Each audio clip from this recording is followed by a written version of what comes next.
what's going on in Florida. It's, for lack of a better phrase, a shit show. So, excuse my French.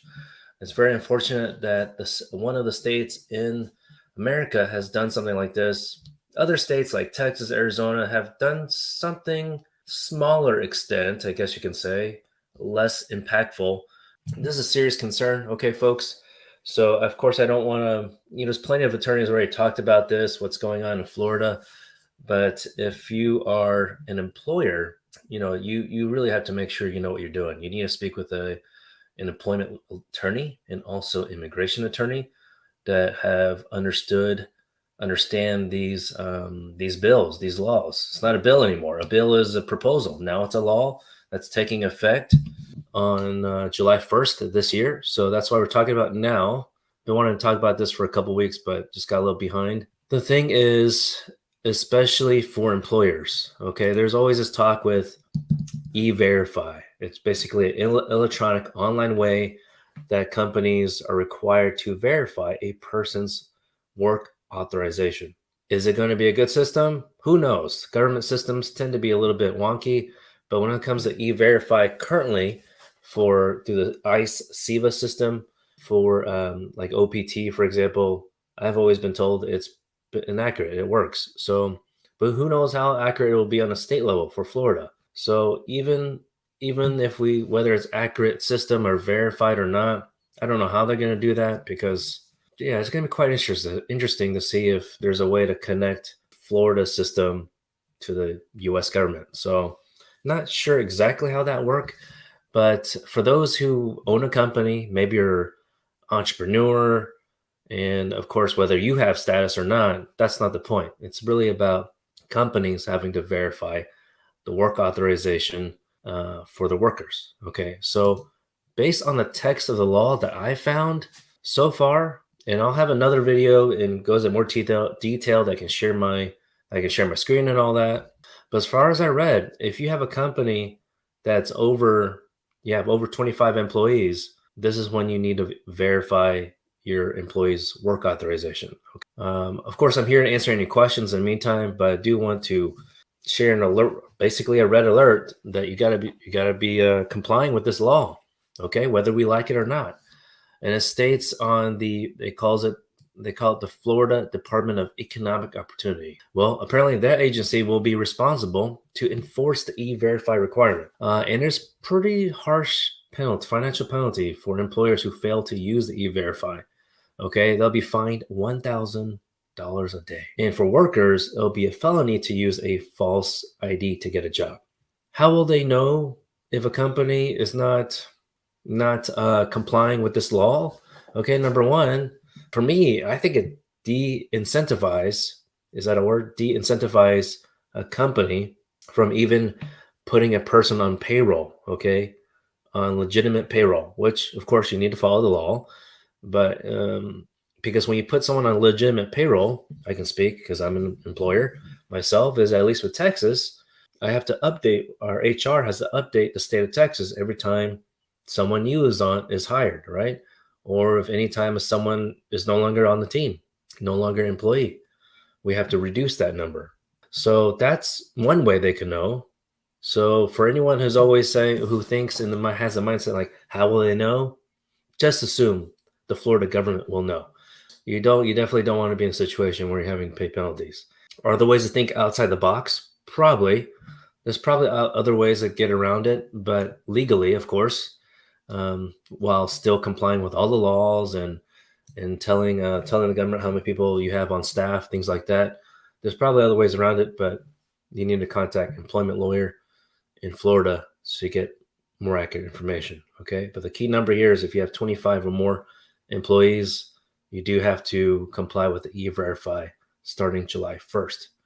But yeah, this law in Florida is a disaster. Vice Chief MDU asked, you're a U.S. citizen, who can you petition for? Okay, most common one, of course, is a spouse who's whether they're here in the U.S. as enter with a visa, or they did not enter a visa. Because if they did not enter a visa, there are some exceptions to get the resident status here in America, but the default is having to get the visa abroad. and there's a waiver process for that. Okay, so a U.S. citizen spouse also counts as a qualifying relative for the waiver. Not everyone's eligible for waiver. A U.S. citizen can also sponsor a child under 21. Okay, now the key thing here, even though immigration law allows for under 21 child to be sponsored, and you might wonder, well, people might wonder, well, how are you a U.S. citizen but not your child? Maybe maybe your child's born outside America and you weren't a U.S. citizen yet, and you gone through a naturalization process, and now you want to sponsor your child into America. Or maybe you're married to someone who doesn't have status or has status, and that person already had a child before he got married. Even though USCIS, U.S. Immigration Agency, will allow you to file a petition for your stepchild who is under 21, the marriage with that parent, with the other parent, has to have occurred before 18 years old. Okay. So it's a key requirement that most people might forget. Okay. Also, let's see here. You can also sponsor your parent. Okay. So if you're a U.S. citizen, right, that's what you're saying, Vice Chief MD. If you're the U.S. citizen and you have a parent, whether they're here in the U.S. or they're abroad, you can also file a petition I-130 for them. Let's say about your parent. Some people wonder, well, can I start the petition process here in the U.S. and they're abroad, but let's say they're already in the U.S. Okay, the petition's already filed, but they have come to the U.S. on a visitor visa. All this information, by the way, you need to contact an immigration attorney so you can have a one-on-one, because this right here is just very quick and we don't know your situation, right? So we want to verify it so that you can depend on the information accurately. We're here to give quick information so you can start thinking mindset wise who you can sponsor. Because yeah, that's a great question, because some people think, oh, can I sponsor my cousin or something? It's a legitimate question, but no, unfortunately, I can't sponsor your cousin unless maybe you have a company. All right, so that was the last option. But about now, back to your parent. All right, now to your parent, you can sponsor them even if they're in the U.S. However, or I'm sorry, you can file a petition for them. The problem is that if your parent is already in the U.S. and let's say they enter without a visa, all right, and they don't qualify for the exceptions, we call it golden ticket. We call it golden ticket because then you don't have to leave the United States if you qualified for exception. But the general rule is that if you enter without a visa, you need a waiver to cure the failure to maintain status. Okay, so that's in general. And also, of course, the unlawful presence. Now, so there's a lot of information here, a lot of legal information. You really need to contact. Of course, we recommend you call us, Team Law Group. We're happy to help you, point you in the right direction.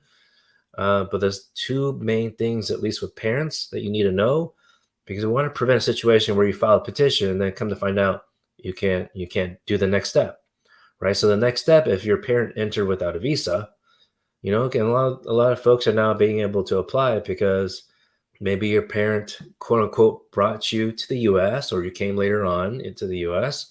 And now that you're a U.S. citizen, you want to return a favor. Return a favor, not that they brought you to the U.S., but you want to return a favor that you want to help them, of course, that they were your parent. But some people wonder, well, I know that I can file a petition. Can I just go all the way? Not necessarily. Because if your parent entered with a visa, the general thing, like any other person, is that they need to qualify for a waiver. This is a 601A waiver. This was created by President Obama during his tenure. 601A. This is different than the 601 form. 601A cures unlawful presence. Okay. But even if you are approved for the waiver, you still have to leave outside America, of course, at the time when your interview is scheduled. All right. Don't just leave randomly. You need to wait for the interview to be scheduled, update NVC that your waiver application has been approved, because agencies don't talk to each other. That's one key benefit of having an attorney, immigration attorney. All right. Is that we're basically like other than sharing legal advice, of course, we're your liaison. We share updates with you. That's the way our team does it. I don't know about other law firms. That's very important to us, sharing knowledge. When your parent has entered without a visa, Unfortunately, even if the child is now an adult, of course, because you have to be, as a sponsor, 21 and older, children do not count as qualifying relatives for the 601A application. They do qualify for limited situations for the 601 form, but you can't just, unfortunately, can't willy-nilly say, well, I don't want to use that 601A. I want to use a 601. That's not how it works. There's very specific reasons to use a particular certain form. But if your parent entered with a visa, and then you don't have to have a waiver, okay, for unlawful presence, because this is what we call, if your sponsor is a U.S. citizen adult child, then the failure to maintain status is waived. Okay, the unlawful presence is waived, and that's what we call immediate relative. Similar benefit as marrying to a U.S. citizen and being sponsored by a U.S. citizen spouse. Okay, because that's a key benefit that most people don't think about, or maybe not aware about, of course. So we're happy to share that information. The Florida law, okay, what to be aware of. This is one of those laws that are similar to Texas and Arizona from a few years ago, where they're basically saying if you see an immigrant or if you know there's an immigrant in the car, you can notify police, which doesn't make sense. Why would you be in the same vehicle with someone who would report you? And then also that police can have authority to, report someone to immigration, which in Texas, at least, I was more familiar with that law from SB4 from a few years ago. That law passed, but fortunately, I haven't heard of any police or law enforcement, sheriff actually reporting people. That would be interesting. The Democrat representative, I remember, was following very closely, try to get an amendment in to get the data on that, right? To see how many people are actually being referred to ICE. But that didn't pass, of course, because I think it was just really for what you call for show, political show. Is it really practical? That's the thing about all these politicians these days. The laws they're creating, is it going to be practical? Is it going to help people? I didn't see any problems. In Texas, a lot of law enforcement officers went to testify in against that immigration enforcement law, SB4 back then. And politicians don't care. They don't care. Of course, it depends on the side, depends on the issue. All right. Take care now. Bye bye.